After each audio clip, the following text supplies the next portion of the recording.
بسم اللہ الرحمن الرحیم الرحمن علم القرآن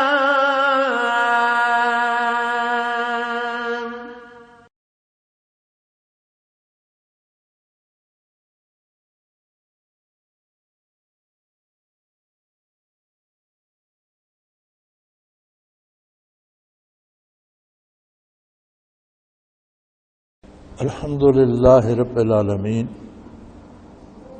والصلاة والسلام علی حبیبہ محمد وآلہ وصحبہ اجمعین۔ اعوذ باللہ من الشیطان الرجیم، بسم اللہ الرحمن الرحیم۔ من عمل صالحا من ذکر او انثی وہو مؤمن فَلَنُحْيِيَنَّهُ حَيَاةً طَيِّبَةً وَلَنَجْزِيَنَّهُمْ أَجْرَهُمْ بِأَحْسَنِ مَا كَانُوا يَعْمَلُونَ فَإِذَا قَرَأْتَ الْقُرْآنَ فَاسْتَعِذْ بِاللَّهِ مِنَ الشَّيْطَانِ الرَّجِيمِ إِنَّهُ لَيْسَ لَهُ سُلْطَانٌ عَلَى الَّذِينَ آمَنُوا وَعَلَى رَبِّهِمْ يَتَوَكَّلُونَ إِنَّمَا سُلْطَانُهُ عَلَى الَّذِينَ يَتَوَلَّوْنَهُ والذین هم به مشرکون وَإِذَا بَدَّلْنَا آیَةً مَّكَانَ آیَةٍ وَاللَّهُ أَعْلَمُ بِمَا يُنَزِّلُ قَالُوا إِنَّمَا أَنتَ مُفْتَرٍ بَلْ أَكْثَرُهُمْ لَا يَعْلَمُونَ قُلْ نَزَلَهُ رُوحُ الْقُدُسِ مِنْ رَبِّكَ بِالْحَقِّ لِيُثَبِّتَ الَّذِينَ آمَنُوا وَهُدًى وَبُشْرَى لِلْمُسْلِمِينَ وَلَقَدْ نَعْلَمُ أَنَّهُمْ يَقُولُونَ إِنَّمَا يُعَلِّمُهُ بَشَرٌ لِسَانُ الَّذِي يُلْحِدُونَ إِلَيْهِ أَعْجَمِيٌّ وَهَذَا لِسَانٌ عَرَبِيٌّ مُبِينٌ إِنَّ الَّذِينَ لَا يُؤْمِنُونَ بِآيَاتِ اللَّهِ لَا يَهْدِيهِمُ اللَّهُ وَلَهُمْ عَذَابٌ أَلِيمٌ اللهم سبحانك لا علم لنا إلا ما علمتنا إنك أنت العليم الحكيم مولاي صل وسلم دائما أبدا علی حبیبک خیر الخلق کلہم۔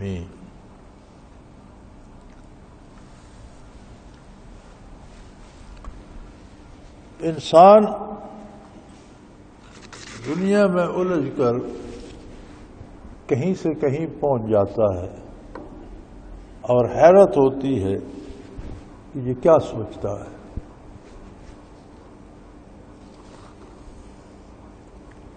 میں ایک نعت دیکھ رہا تھا،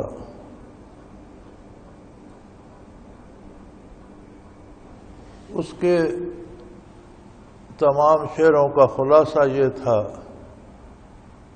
کہ میں مدینہ منورہ گئے، بارگاہ رسالت میں گئے تو اس کی ردیف بھی اس طرح تھی، دل کے زخم دکھا کر چل دیے اور دکھڑے سنا کر چل دیے اور اس طرح۔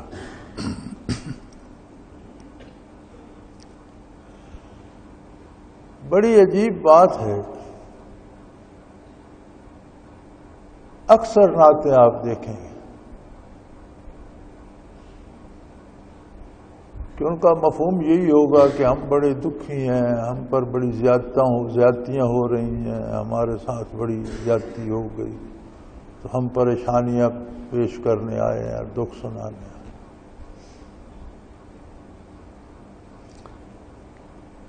اللہ کریم نے ایک قانون ارشاد فرمایا، من عمل صالحا، جس کسی نے نیک کام کیا، نیک عمل کیا، من ذکر او انثی، وہ مرد ہو یا خاتون، یعنی انسانیت کی کل صنف ہو، مرد ہو، بچہ ہو، بوڑھا ہو، جوان ہو، خاتون ہو، عمر رسیدہ ہو، بچی ہو، جوان ہو، اور پھر وہ اچھا کام میں اس لیے نہیں کیا کہ اچھا کام ہے، وہ مومن، شرط یہ ہے کہ وہ ایماندار بھی ہو اور اس نے اللہ کی اطاعت کے لیے اور نبی صلی اللہ علیہ وسلم کے اتباع کے لیے وہ اچھا کام کیا۔ ورنہ تو دنیا میں بعض اچھے کام غیر مسلم بھی کرتے ہیں۔ راستے بنا دیتے ہیں، پل بنا دیتے ہیں، کنویں بنا دیتے ہیں، ہسپتال بنا دیتے ہیں. ہمارے لاہور میں بڑے بڑے ہسپتال ابھی تک ہندوؤں کے نام پر ہیں. لیکن سوال یہ پیدا ہوتا ہے کہ جس بندے کا اللہ پر، اللہ کے نبی پر، آخرت پر ایمان ہی نہیں ہے، وہ آخرت کے لیے کام یا اللہ کی رضا کے لیے کیوں کرے گا؟ وہ کرے گا تو کسی دنیا میں منافع کے لیے کرے گا یا دنیاوی شہرت کے لیے کرے گا. تو اسے دنیا کی شہرت مل جائے گی، وہ تو اس کا ادلا بدلہ پورا ہو گیا. فرمایا کوئی مرد ہو یا عورت نیکی کرے، اچھا کام کرے، اور وہ نیکی ایمان کے ساتھ کرے، اللہ کی رضا کے لیے کرے، اللہ کے نبی صلی اللہ علیہ وسلم کے اتباع کے لیے کرے، تو اللہ کا یہ وعدہ ہے کہ وَلَنُحْيِيَنَّهُ حَيَاةً طَيِّبَةً، ہم اس کی زندگی پاکیزہ کر دیں گے، مزیدار کر دیں گے. اب یہ جتنے اس طرح کے خیالات ہیں لوگوں کے کہ دکھڑے سنا کے چل دی اور ہم غریبوں کے دن بھی سنور جائیں گے اور یہ ہوگا وہ ہوگا، انہوں نے کبھی یہ سوچا ہے کہ ان پر یہ مصیبتیں کہیں ان کے کردار کا نتیجہ تو نہیں ہے؟ یا مصیبتیں تو یاد ہیں، پریشانیاں تو یاد ہیں، دکھ تو یاد ہیں، لیکن کبھی انہوں نے یہ تجزیہ کیا کہ اس کا سبب کیا ہے؟ حیاتن طیبہ فرمایا، پاکیزہ، مزیدار، خوبصورت زندگی. اس کا یہ مطلب نہیں ہے کہ نیک آدمی کبھی بیمار نہیں ہوگا، یا نیک آدمی کو بھوک نہیں ستائے گی، یا غربت اور مفلسی نہیں آئے گی. نہیں، جو حال بھی گزرے گا یہ تو اللہ کریم کا ایک اپنا نظام ہے، صحت و بیماری کا، رزق کی کمی اور فراخی کا. وہ جس حال میں بھی ہوگا وہ مطمئن ہوگا، وہ خوش ہوگا، وہ اللہ کا شکر ادا کرے گا، اور اللہ کی نعمتوں پر اللہ کا شکر، اس کے دل کو دکھ نہیں ہوگا، اس کو اندر سے دکھ ہی نہیں ہوگا. ہم یہ سمجھتے ہیں کہ دولت یا عہدہ یہ دو چیزیں ہیں، جس کے پاس بڑا عہدہ ہے وہ بڑا سکھی ہے، جس کے پاس زیادہ دولت ہے وہ بڑا سکھی ہے. اور اس کی مثال ہم مغرب کو دیتے ہیں کہ وہ لوگ بڑی عیش کی زندگی بسر کر رہے ہیں. اعلیٰ جن لوگوں نے مغرب کو جا کے دیکھا ہے، وہاں رہ کے دیکھا ہے، وہ جانتے ہیں کہ ہر بندہ اتنا دکھی ہے، اتنا پریشان ہے، اور اس قدر عجیب زندگی ہے. میں نے یہ مرض مغرب میں ہی دیکھا ہے. ہر بندہ کسی نہ کسی خوف کا اسیر ہے.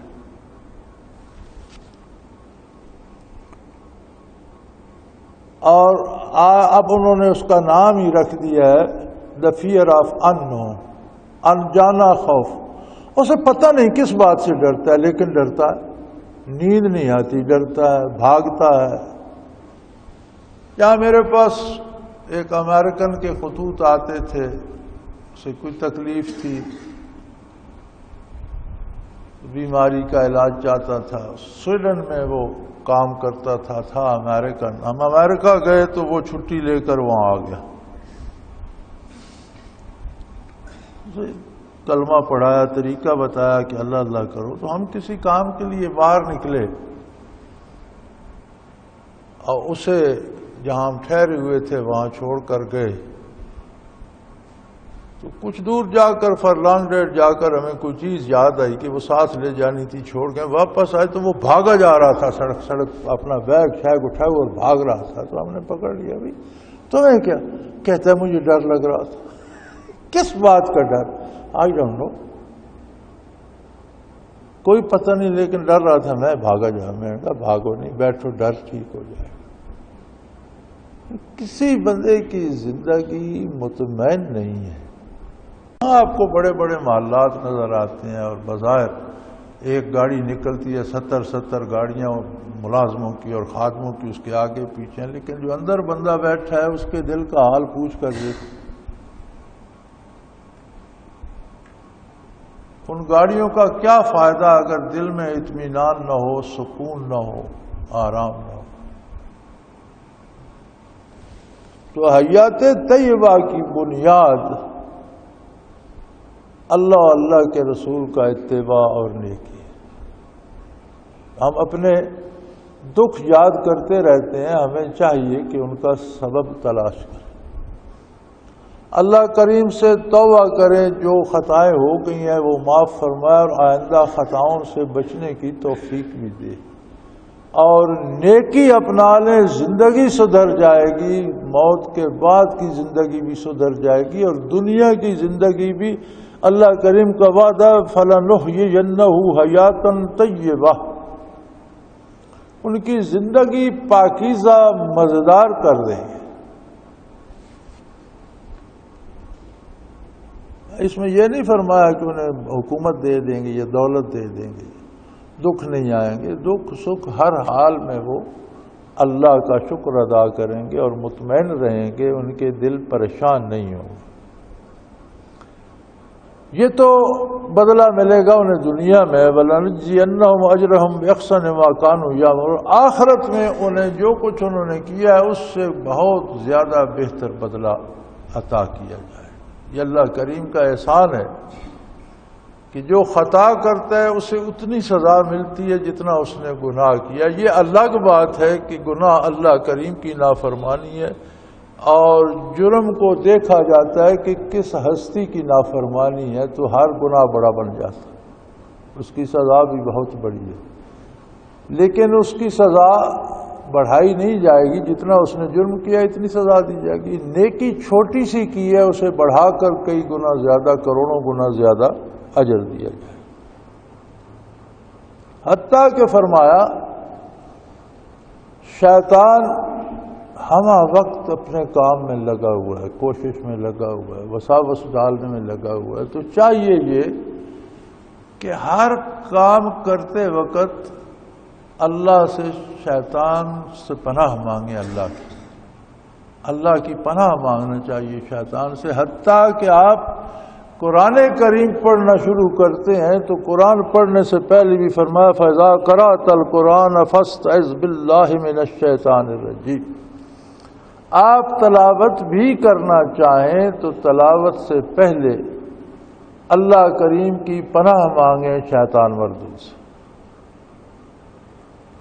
یعنی کوئی کام کرنا چاہیں تو اللہ کی طرف رجوع کریں اور اللہ سے مدد چاہیں، اللہ کے نام سے شروع کریں، اور بالخصوص اللہ سے پناہ مانگیں کہ مجھے شیطان کی چالوں سے اپنی پناہ میں رکھ، اپنی حفاظت میں رکھ۔ تلاوت سے پہلے تحفظ کا پڑھنا سنت ہے، علماء نے اسے بالاتفاق سنت کہا ہے، ورنہ تو قرآن کی نص میں ہے، اسے فرض ہونا چاہیے تھا، لیکن فرض نہیں ہے اس لیے کہ بغیر تحفظ کے پڑھنا بھی ثابت ہے، لہذا بالاتفاق علماء نے فرمایا کہ یہ سنت ہے۔ اور اچھا یہ ہے کہ کوئی بھی کام آپ کرنا چاہیں تو شیطان سے اللہ کی پناہ مانگیں اور اللہ کے نام سے بسم اللہ شریف سے شروع کریں، کیونکہ ہر کام میں شیطان وسوسے ڈالتا ہے، مداخلت کرتا ہے۔ کوئی نیکی بھی کرنا چاہے تو وہ ایک دل میں وسوسہ ڈال دیتا ہے، لوگ مجھے پارسا سمجھیں گے، میری بڑی شہرت ہوگی کہ بہت اچھا آدمی ہے، تو اس طرح وہ تو فارغ نہیں بیٹھتا، لگا ہی رہتا ہے، حتیٰ کہ انسان جو برائی کرتا ہے اسے مزید برائی میں لے جانے کے لیے لگا رہتا ہے، کہیں چھوڑتا نہیں کہ یہاں بس کر لو۔ تو فرمایا کوئی بھی کام، حتیٰ کہ سب سے اعلیٰ کام ہے تلاوت قرآن، آپ تلاوت بھی کرنا چاہیں تو پہلے اللہ سے شیطان کے ہیلوں سے اور اس کی افسونکاری سے پناہ مانگیں۔ اور یہ بات بھی طے ہے، اللہ کریم فرماتے انہو لیس لہو سلطان الذین آمنوا علی ربہم یتوکلون، جن لوگوں کا عقیدہ درست ہے، ایمان صحیح ہے اور وہ اللہ پہ بھروسہ کرتے ہیں، شیطان ان کا کچھ نہیں بگاڑ سکتا۔ انہو لیس لہ سلطان، اس کا کوئی بس نہیں چلتا ان لوگوں پر جن کا عقیدہ درست ہے، ایمان صحیح ہے اللہ پر، اللہ کے حبیب پر، آخرت پر، اللہ کی کتاب پر، ضروریات دین پر، اور پھر وہ اللہ پر بھروسہ بھی رکھتے ہیں۔ صرف ہیلوں حوالوں سے بھروسہ نہیں رکھتے، بھروسہ اللہ پہ رکھتے ہیں۔ اللہ پہ بھروسے سے مراد یہ ہے کہ آدمی کام کرنے کے لیے جائز وسائل اختیار کرے اور اللہ پہ بھروسہ کرے، اور ناجائز وسائل اختیار نہ کرے کہ ان سے کام ہو جائے گا۔ اللہ کریم پہ بھروسہ یہ ہے کہ اسباب اور وسائل اختیار کرنا تو سنت اللہ ہے، کرنے چاہیے اور عبادت ہے،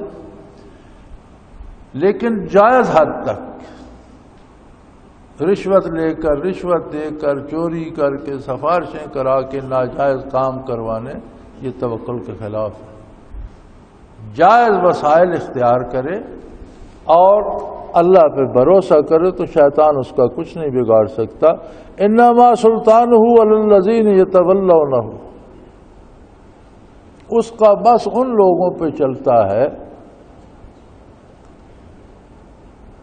جو اس سے تعلق رکھتے ہیں۔ شیطان کی باتیں وہی لوگ مانتے ہیں اور انہی سے وہ منوا سکتا ہے جن کا اس کے ساتھ رشتہ بن جاتا ہے، جو اس کی باتوں پر عمل کرنا شروع کر دیتے ہیں، جو اس سے اپنا تولا ہوتا ہے، دوستی، ولایت ہوتی ہے دوستی، جو اس سے دوستی کر لیتے ہیں ان پر اس کا بس چلتا ہے۔ اور پھر وہ لوگ والذین ہم بہ مشرکون، شیطان کے ساتھ دوستی کی ابتدا اس بات سے ہوتی ہے کہ وہ بندے کی امیدیں اللہ سے ہٹا کر مخلوق کی طرف کر دیتا ہے، اور یوں بندہ شرک میں مبتلا ہو جاتا ہے۔ یہ کام فلاں کر دے گا، یہ بات فلاں کر دے گا، یہ چیز فلاں سے ہو جائے گی۔ جو کام اللہ نے کرنے ہیں وہ مخلوق پہ امیدیں بندھا دیتا ہے بندے کی، اور یوں بندہ شرک میں مبتلا ہو جاتا ہے۔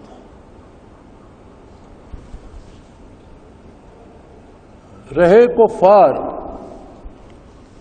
اور غیر مومن تو ان کو اعتراض سوچتے رہتے ہیں۔ اس کی وجہ یہ کہ یہی شیطان انہیں یہ تعلیم دیتا رہتا ہے اور ان کے دل میں وسوسے ڈالتا رہتا ہے، اور وہ ان کی زبان پہ آتے رہتے ہیں۔ اب اگر کوئی آیت منسوخ ہو گئی یا کوئی حکم تبدیل ہو گیا، وَإِذَا بَدَّلْنَا آیَةً مَّكَانَ آیَةٍ وَاللَّهُ أَعْلَمُ بِمَا يُنزِلُ قَالُوا إِنَّمَا أَنتَ مُفْتَرٍ بل اکثرهم لا يعلمون۔ کوئی آیت منسوخ ہوئی، اس کی جگہ نئی آیت آ گئی، یا کوئی حکم منسوخ ہو گیا، نیا حکم آ گیا، تو شیطان کے پڑھانے سے وہ کہنے لگے بھی اللہ کو پہلے معلوم نہیں تھا کہ یہ ہونا چاہیے، پہلے اور حکم دیا، بعد میں اور دیا۔ اب یہ بات انسانی سمجھ کی ہے نا، اسے جس طرح سمجھے۔ اعلیٰ اللہ کا تو یہ کرم اور احسان ہے کہ مخلوق کی ایک حالت تھی تو جتنا وہ کر سکتے تھے اس کے مطابق حکم دے، جب اس سے وہ بہتر حالت میں آ گئے، بات سمجھ آ گئی، کرنے کی قوت پیدا ہو گئی، تو پہلے کو منسوخ کر کے دوسرا حکم دے دیے۔ یہ تو اللہ کا احسان تھا۔ احکام میں تبدیلی کوئی عجیب بات نہیں ہوتی۔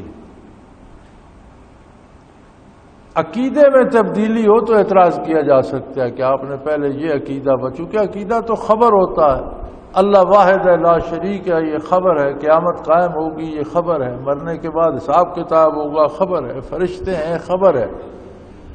خبر تبدیل ہو تو اعتراض ہوتا ہے کہ یا پہلی ٹھیک تھی یا بعد کی ٹھیک۔ تو عقیدہ تو الحمدللہ آدم علیہ نبینا علیہ الصلوۃ والسلام سے لے کر آقا نامدار صلی اللہ علیہ وسلم تک تمام انبیاء نے وہی بتایا۔ احکام وقت کے ساتھ ساتھ انسانوں کی استعداد کے مطابق اللہ اپنے کرم سے تبدیل فرماتے رہے۔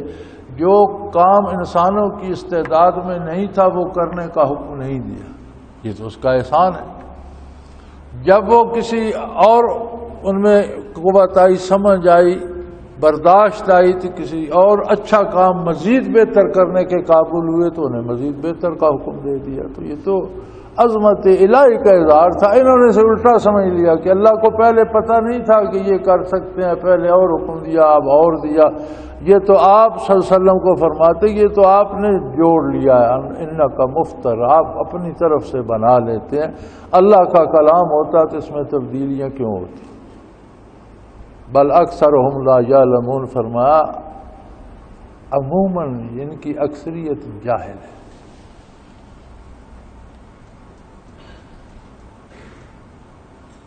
یہ جہالت کیا ہے؟ کیونکہ کافروں میں بھی بڑے بڑے پڑھے لوگ، لکھے لوگ اور پی ایچ ڈی اور مختلف مضامین میں کہاں تک انہوں نے ڈگریاں لی ہوئی ہیں اور دنیا کے مانے ہوئے لوگ ہیں. اللہ کریم فرماتے ہیں یہ جاہل ہیں.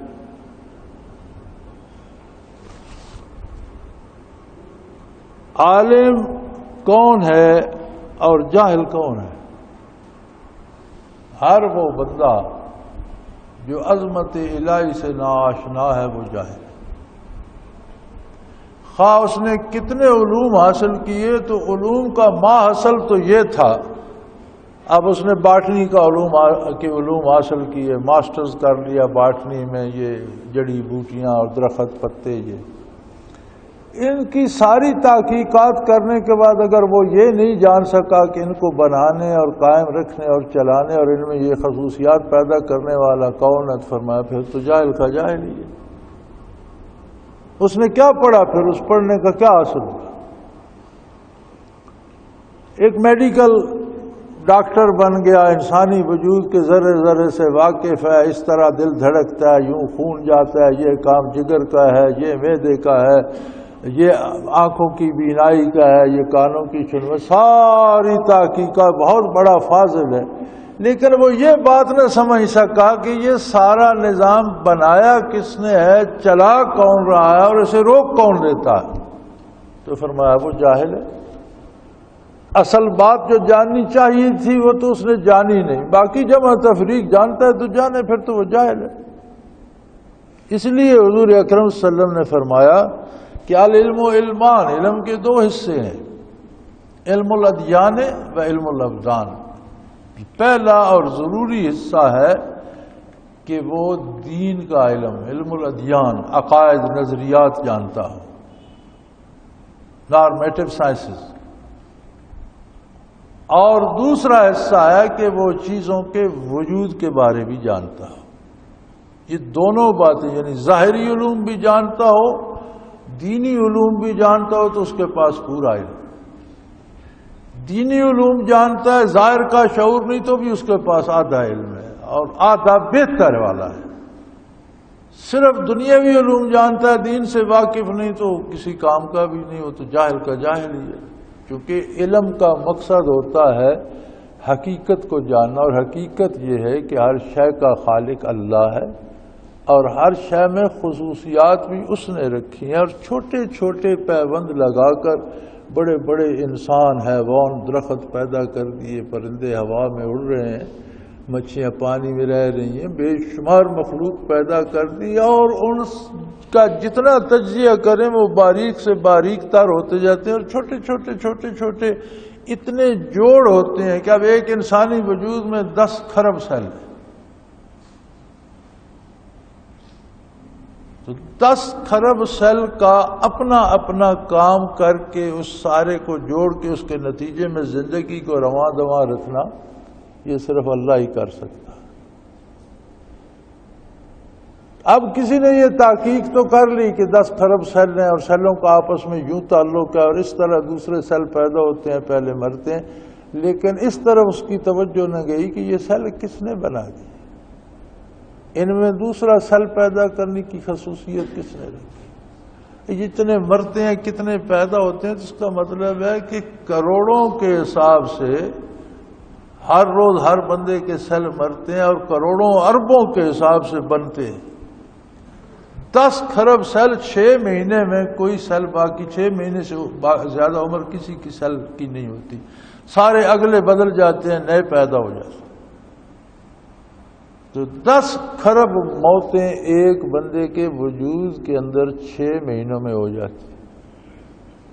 آگے تقسیم کر کے دیکھ لیں کہ 10 کھرب کو 6 مہینے کے دنوں پہ تقسیم کریں تو روزانہ کی آ جائے گی، روزانہ کتنے مرتے ہیں، اور آگے چاہے تو گھنٹوں منٹوں سیکنڈوں پر تقسیم کر کے نکال. تو اتنا بڑا جہان آباد ہے جس میں اتنی پیدائشیں ہو رہی ہیں، اتنی موتیں ہو رہی ہیں. تو ان سب سے واقف ہونے کے بعد اس بات کو نہ جان سکا کہ یہ موت و حیات کر کون رہا ہے، تو پھر تو وہ جاہل ہے. فرمایا ان کی مصیبت یہ ہے بل اکثرهم لا یعلمون، ان کی اکثریت جاہل ہے، جانتے نہیں. قل نزلہ روح القدس من ربک بالحق لیثبت الذین آمنوا وہدی وبشریٰ للمسلمین. فرما دیجیے قرآن اللہ کا مقدس فرشتہ جبریل امین روح القدس رب العالمین کی بارگاہ سے سچائی کے ساتھ لے کر آئے، اور اس لیے یہ قرآن نازل فرمایا گیا لیثبت الذین آمنوا، کہ ایمان والوں کو اثبات نصیب ہو، ثابت قدم ہو جائیں، جم جائیں.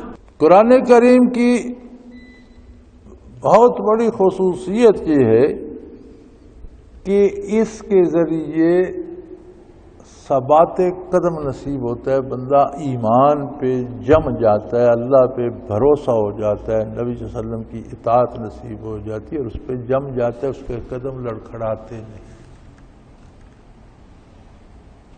لیکن بھائی پھر یہاں بھی وہی شرط ہے لنثبت الذین آمنوا، اگر اس کا عقیدہ اور ایمان صحیح ہے تو ثبات نصیب. اگر عقیدے میں تزلزل ہے اور لڑکھڑاہٹ ہے اور کبھی کسی پہ بھروسہ کرتا ہے، کبھی کسی طرف بھاگتا ہے، کبھی کسی کو سجدہ کرتا ہے، کبھی کسی اور کو پکارتا ہے، اللہ پہ یقین نہیں ٹھہرتا اس کا، تو پھر اسے ثابت قدمی کہاں سے نصیب. یعنی عقیدہ ایک کیفیت ہے جو ان برکات کو قبول کرنے کی استعداد پیدا فرماتا ہے.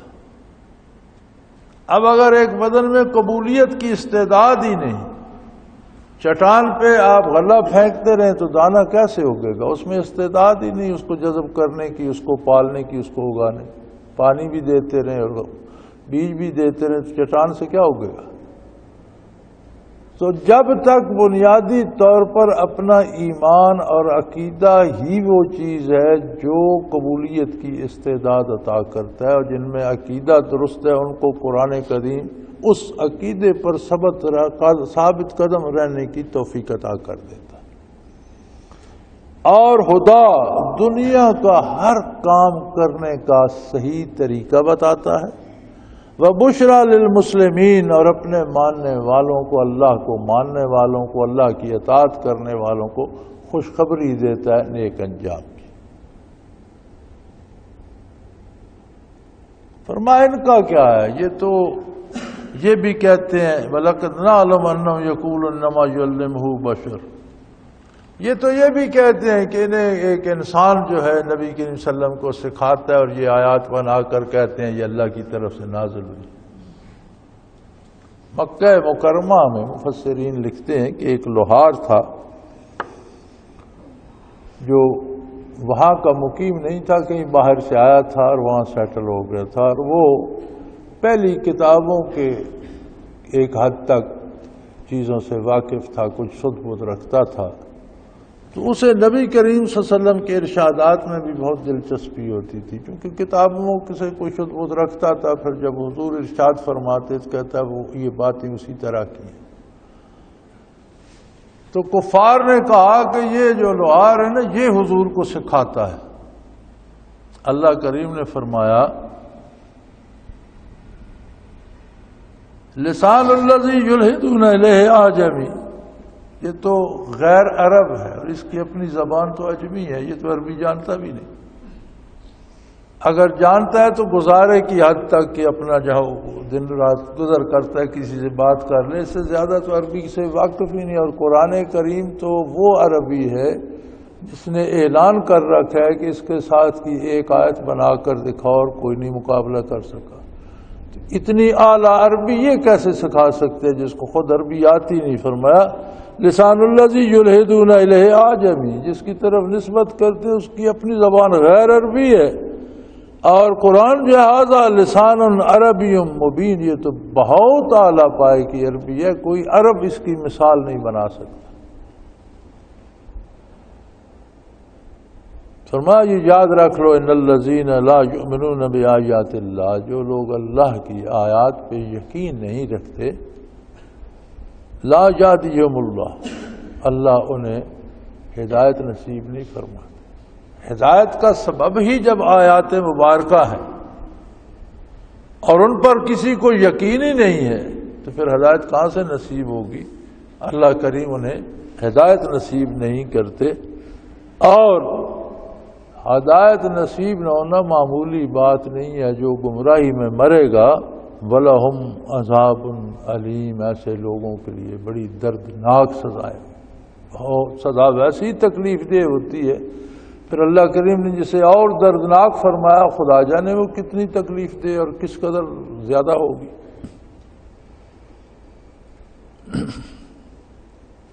انما یفتر الکذب الذین لا یؤمنون بآیات اللہ، باتیں تو فرمایا وہ لوگ جوڑتے ہیں، اور باتیں افطرا وہ لوگ جوڑتے ہیں، جھوٹ کے پلندے وہ لوگ جوڑتے ہیں جو اللہ کی آیات پہ ایمان نہیں رکھتے۔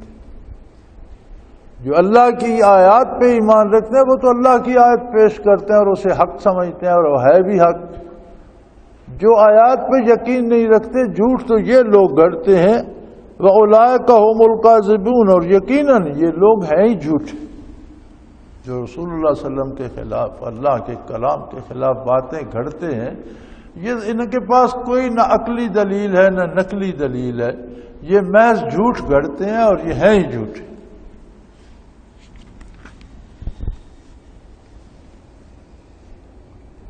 من کفر باللہ من بعد ایمانہ الا من اکرہ وقلبہ مطمئن بالایمان ولکن من شرح بالکفر صدرا فعلیہم غضب من اللہ ولہم عذاب عظیم۔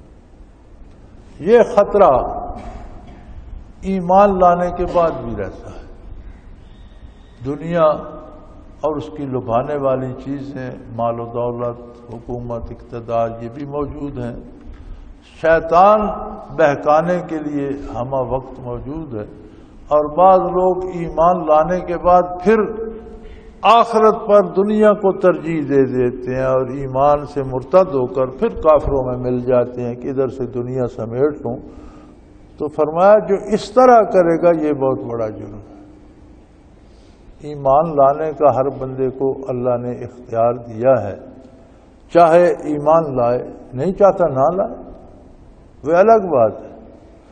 اپنی مرضی سے، اپنی پسند سے ایمان لا کر پھر آخرت کو چھوڑ کر دنیا کے لالچ میں پڑ جانا، یہ ارتداد ہے، اور اس کی سزا شریعت نے قتل مقرر کی ہے کہ اگر اسلامی حکومت ہو تو حاکم پر واجب ہے کہ مرتد کو قتل کر دیا جائے۔ ماء و شمار ہر کوئی قتل نہیں کر سکتا، حکومت اسلامی کی اس ادارے کی ذمہ داری ہے کہ مرتد کی سزا صرف قتل ہے۔ ہاں کچھ لوگ ایسے بھی تھے، اس وقت بھی ایسے لوگ مکہ مکرمہ میں تھے جن کو مجبور کیا گیا کفر یا کلمات کہنے پر، جن کو مجبور کیا گیا کہ بتوں کی صفت کرو، اللہ کا نام چھوڑ دو۔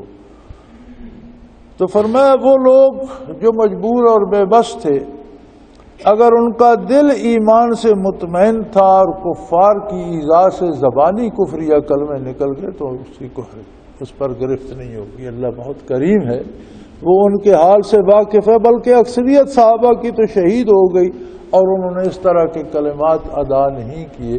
کچھ لوگ ایسے بھی تھے جنہوں نے کفار کے کہے ہوئے کلمات ادا کر کے جان بچائی، لیکن جیسے جان بچی وہاں سے بھاگ نکلے اور ہجرت کر کے حضور اکرم صلی اللہ علیہ وسلم کی خدمت میں چلے گئے۔ تو فرمایا جن کا دل مطمئن تھا لیکن انہوں نے صرف جان بچانے کے لیے، کفار کے قتل کے خوف سے بچنے کے لیے، ایذا سے بچنے کے لیے انہوں نے کوئی کفریہ کلمہ کہہ دیا تو حرج نہیں۔ اللہ معاف کرنے والا ہے. لیکن جن کے دلوں میں کفر گھس گیا اور جو دل سے کافر ہو گئے ان پر اللہ کا غضب نازل ہوگا اور ان کے لیے بہت بڑی سزائیں.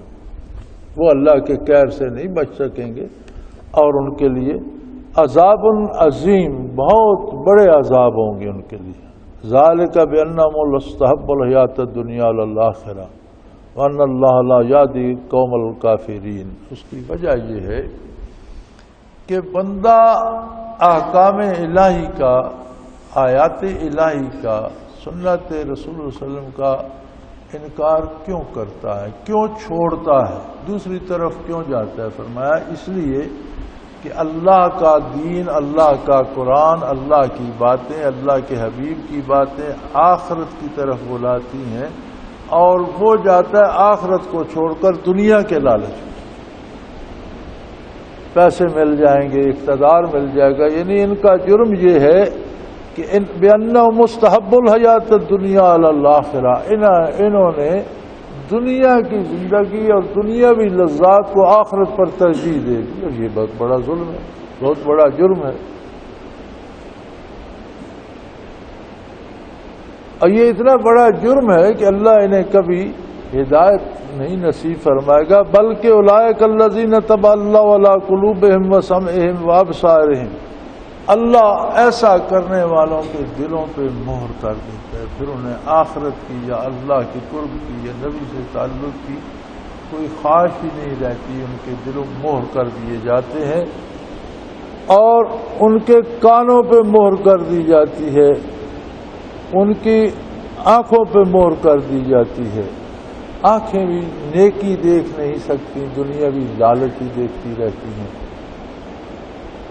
اب گدھ بلند فضا میں جا کر ساری 50 میل کے دائرے کا معائنہ کرتا ہے، لیکن اسے تلاش مردار کی ہوتی ہے. کیا اس 50 میل میں اور کوئی اچھی چیز نہیں ہے؟ اس کا مزاج ہی وہی ہے، جہاں مڑتا ہے وہاں وہ اتر جاتا ہے، کبھی کسی باغ میں تو نہیں اترتا. اسی طرح جب کفر اختیار کرتا ہے کوئی اور اس کے دل میں کفر رچ بس جاتا ہے تو اس کی پسند بدل جاتی ہے، اچھائی اسے پسند ہی نہیں آتی. اللہ کریم اس کے دل پہ، آنکھوں پہ، کانوں پہ مہر کر دیتے ہیں. اچھائی سنتا نہیں، اچھائی دیکھتا نہیں، اچھائی سمجھتا نہیں، برائی میں آگے ہی آگے بڑھتا رہتا ہے. لا جرم انہم فی الآخرۃ ھم الخاسرون. فرمایا اس بات میں کوئی شبہ نہیں ہے کہ آخرت میں یہ بہت بڑے خسارے ہیں، بہت بڑے نقصان ہیں. ثم ان ربک للذین ہاجروا من بعد ما فتنوا ثم جاہدوا وصبروا ان ربک من بعدها لغفور رحیم. اور جن لوگوں نے دکھ اٹھائے اللہ کے لیے، اللہ کے دین کے لیے، اللہ کے حبیب کے اتباع کے لیے، اور انہوں نے ہجرتیں کی، پھر ہجرت کے بعد بھی ان پر آزمائشیں آئیں اور ان پر حملے ہوئے اور کفار نے ان پر حملے کیے، تو انہوں نے جہاد کیا اور صبر کیا، اپنے آپ کو اللہ کی اطاعت پہ روک کے رکھا. ان ربک من بعدها لغفور الرحیم. تو ایسے دکھ اٹھانے والوں کے لیے اللہ بہت بڑا بخشنے والا، بہت بڑا رحم کرنے والا. انہوں نے اگر دنیا میں اللہ کے لیے، اللہ کے دین کے لیے، اللہ کے حبیب کے لیے دکھ اٹھائے تو اللہ کی رحمتوں کے مزے بھی وہی لوٹیں گے کہ وہ بہت بڑا مہربان، بہت بڑا معاف کرنے والا. کل نفس ما عملت وہم لا یظلمون. یہ یاد رکھیں، قانون یہ ہے ہر متنفس کے لیے کہ جو وہ کرتا ہے اس کا بدلہ پائے گا، اس سے زیادتی نہیں کی جائے گی. جو اس نے نہیں کیا اس کی اسے سزا دی جائے. نیکی کرتا ہے نیکی کا بدلہ پائے گا، برائی کرتا ہے برائی کا بدلہ پائے گا. سو جو اپنے آپ کو بہت دکھی یا بہت پریشان سمجھتا ہے اسے اپنے کردار پہ نظر کرنی چاہیے کہ میں کرتا کیا ہوں، کیوں پریشان. وَضَرَبَ اللَّهُ مَثَلًا قَرْيَةً كَانَتْ آمِنَةً مُطْمَئِنَّةً يَأْتِيهَا رِزْقُهَا رَغَدًا مِنْ كُلِّ مَكَانٍ فَكَفَرَتْ بِأَنْعُمِ اللَّهِ فَأَذَاقَهَا اللَّهُ لِبَاسَ الْجُوعِ وَالْخَوْفِ بِمَا كَانُوا يَصْنَعُونَ. اللہ کریم اس شہر، اس بستی کی مثال بیان فرماتے ہیں. یہ جو بستیاں عربوں کے تاجر پیشہ لوگ تھے، سفر کرتے تھے تو راستوں میں پڑتی تھیں، تو فرمایا ان شہروں کو دیکھو جو بڑے آباد تھے، امن تھا ان میں، مطمئن تھے اور شب و روز انہیں فراخی سے رزق ملتا تھا. من کل مکان، جدھر جاتے تھے کچھ کما کے ہی لے آتے تھے. پھر کیا ہوا؟ فکفرت بانعم اللہ، انہوں نے اللہ کی نعمتوں کا انکار کیا، اللہ کا شکر ادا کرنا چھوڑ دیا، اللہ کی اطاعت چھوڑ دی، نافرمانی پہ آ گئے، لوٹ مار پہ آ گئے، لالچ میں پڑ گئے، ناجائز ذرائع سے دوسروں سے چھیننے اور لوٹنے لگ گئے. تو کیا ہوا؟ فَأَذَاقَهُ اللَّهُ لِبَاسَ الْجُوعِ، ان کے اس کردار کی وجہ سے اللہ نے ان پر بھوک مسلط کر، بل خوف، اور ایسی فضا بنا دی کہ ہر وقت ان پر خوف طاری ہو گیا. یہ ان کا اپنے کیے کا انجام تھا. ہم روزانہ بڑا شور ہوتا ہے کراچی کے امن کے بارے. مجھے یاد ہے میں ایک دفعہ گیا کراچی میں، کچھ لوگ ایسے تھے جو گاڑیوں کا کاروبار، کاروں کے خریدنے بیچنے کا کرتے تھے، اور ان کے کوئی شو روم نہیں ہوتے تھے. ایک خاص سڑکیں تھیں، وہاں وہ گھر سے ایک لکڑی کا بینچ لے آتے تھے، اس پر بیٹھ جاتے تھے. کوئی بیچنے والا آ گیا، کوئی خریدنے والا آ گیا، ان کا سودا کرا دیا، کمیشن لے لی. تو ان کے ساتھ کئی کے ساتھ میل ملاقات بھی تھی. تو ایک دن ایک کے پاس میں بیٹھا تھا، تو وہ کہنے لگا یار میری تو یہاں عمر گزر گئی ہے، پنجاب سے آیا ہوں، اب دیکھ لو یہ ایک چھوٹا سا لکڑی کا لے آتا ہوں، میز سا، اس پر بیٹھ جاتا ہوں اور شام کو اپنا اٹھا کے گھر چلا جاتا ہوں. میں نے کروڑوں کمائے. یہ کراچی ایسا شہر ہے کہ یہاں تو روپوں کے پرنالے لگے ہوئے، کوئی بیٹھ جائے صحیح تو شام کو جھول بھر کے اٹھتا. کوئی خطرہ نہیں ہوتا تھا رات دن کسی وقت، کوئی ڈر نہیں ہوتا تھا، روزی عام تھی، کوئی بھوکا نہیں سوتا تھا. اب کیا ہے؟ بھوک، افلاس، لوٹ مار، تجارت، کارخانے بند ہو رہے ہیں، دکانیں بند ہو گئی ہیں، کاروبار تباہ ہو گئے، اور ہر بندے پر موت کا خوف ہے، کب کوئی قتل کر دے گا. ہم سارے حکومت سمیت اور ہم عوام سمیت سارے اس میں لگے کراچی میں امن ہو، اللہ کرے کراچی میں امن ہو. لیکن اس کا اس ساری بھوک افلاس کا سبب کیا ہے بھائی؟ جب تم نے اللہ کی نافرمانی کی، حلال پر نہیں رہے، لوٹ مار شروع کر دی، تو اللہ نے تم پر بھوک مسلط کر دی. اب شہر سٹور گودام بھرے ہوئے ہیں، بندے کے پاس پیسے بھی ہیں، لے کے پھرتا ہے، اسے ملتی بھی کوئی سبزی بھی نہیں پکانے. یہ اللہ کی طرف سے بھوک مسلط ہو گئی ہے نا. پیٹرول پمپوں پہ ٹینک بھرے پڑے ہیں، گیس کے بھی اور پیٹرول کے بھی، آپ پیسے لے کر لائن میں کھڑے، آپ کو ملتا نہیں. چیز کا نہ ہونا، نہ ملنا تو بات سمجھ میں آتی ہے، چیز ہے اور نہیں ملتی. جاؤ بھائی آج گیس کی چھٹی ہے، چلو شاباش. تو چیز بھی ہے، پیسے بھی ہیں، دکان پہ رکھی ہے، نہیں ملتی. تو یہ اللہ کا عذاب نہیں تو کیا ہے؟ فرمایا جب لوگوں نے اللہ کا نافرمانی کی، اللہ کی، اور دولت ہی میں الجھ گئے اور ناجائز ذرائع استعمال کرنے لگے، تو فَأَذَاقَ اللَّهُ لِبَاسَ الْجُوعِ، اللہ نے ان پر بھوک بھی مسلط کر دی، والخوف، اور ڈر کا ماحول پیدا کر دیا، ہر بندہ خطرے میں، بما كانوا يصنعون، اور یہ مصیبت ان کے اپنے کردار کی وجہ سے تھی. اس کا مطلب ہے کہ اگر وہ کردار آج بھی بدل لیں، اللہ پر بھروسہ کرنا لگیں، گناہوں سے توبہ کریں، رشوت لینا، چور بازاری کرنا، ناجائز منافع خوری چھوڑ دیں، تو آج بھی اللہ کا وہ عذاب ہٹ سکتا ہے. لیکن عجیب بات ہے، ہم سب مسلمان ہیں، ہماری نظر اس طرف نہیں جاتی. ہم کہتے ہیں پولیس پکڑ لے، وہ مار دے، وہ مار. جو عذاب الہی ہے وہ پولیس کیسے ہٹا سکتی؟ رینجرز آ جائے، فوج آ جائے، تو رینجر اور فوج اللہ کا عذاب ہٹا لے گی؟ اللہ کا عذاب تو توبہ کرنے سے ہٹے گا بھائی. وَلَقَدْ جَاءَهُمْ رَسُولٌ مِّنْهُمْ فَكَذَّبُوا وَأَخَذَهُمُ الْعَذَابُ وَهُمْ ظَالِمُونَ. اللہ نے یہ کرم کیا کہ نسل انسانی میں ایک انسان کو ہی عزت نبوت عطا کی. اگر وہ کسی اور مخلوق کو، فرشتے کو نبی بنا دیتا، جن کو بنا دیتا، انسان اس سے کیا استفادہ کرتا؟ دوسری بات یہ ہے کہ جو عظمت نبوت اور رسالت ہے وہ فرشتوں میں چلی جاتی ہے. جنوں سے بنا دیتے تو وہ عظمت نبوت جو ہے وہ جنوں میں چلی جاتی. انسانوں سے پیدا فرما کر انسانیت پہ یہ احسان فرمایا کہ عظمت نبوت اولاد آدم علیہ السلام پہ کپاس رہی، اور انسان سے استفادہ بھی کر سکتا ہے.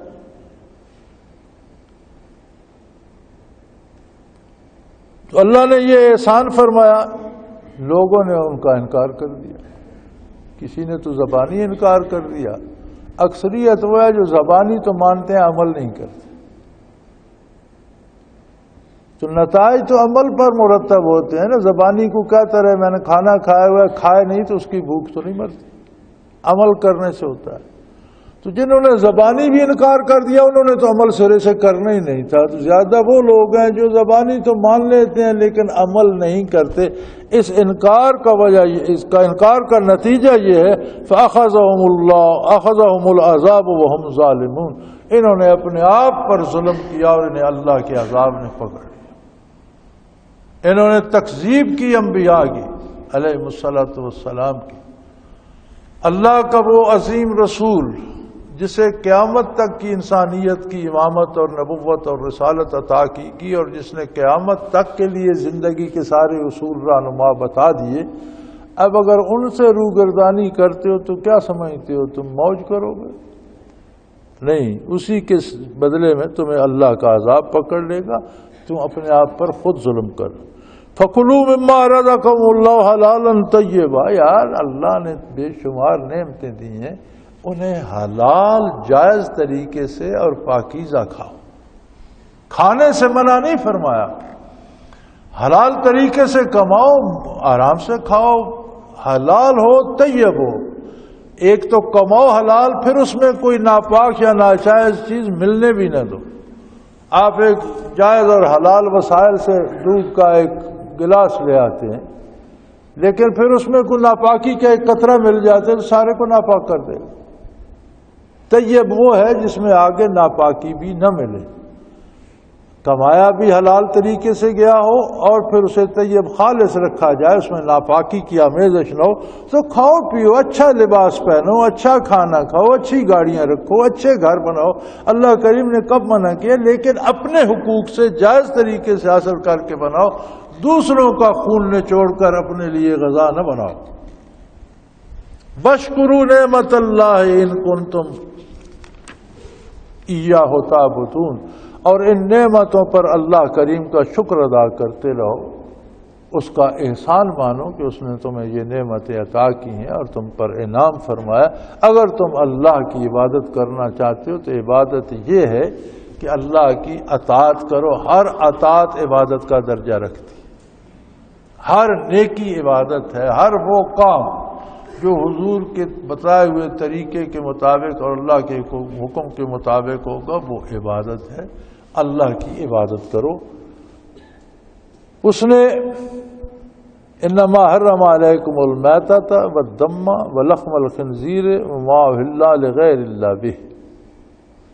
کفار نے اپنی طرف سے بہت سی چیزیں گھڑ رکھی تھیں، یہ بھی حرام ہے، یہ عورتوں پر حرام ہے، یہ مردوں پر حرام ہے، یہ بچے کھا سکتے ہیں، یہ بوڑھے کھا سکتے ہیں، جوانوں، بہت سی چیزیں انہوں نے بنا رکھی تھیں. اللہ کریم نے بنیادی اصول بتا دیے. فرمایا اللہ نے تم پر مردار کو حرام کیا ہے. مردار سے مراد یہ ہے کہ جو چیزیں، جو جانور حرام ہے وہ تو ہیں ہی حرام. جو حلال جانور ہے وہ بھی اگر بغیر ذبح کیے اللہ کا نام لیے مر جائے تو وہ مردار ہو جاتا ہے.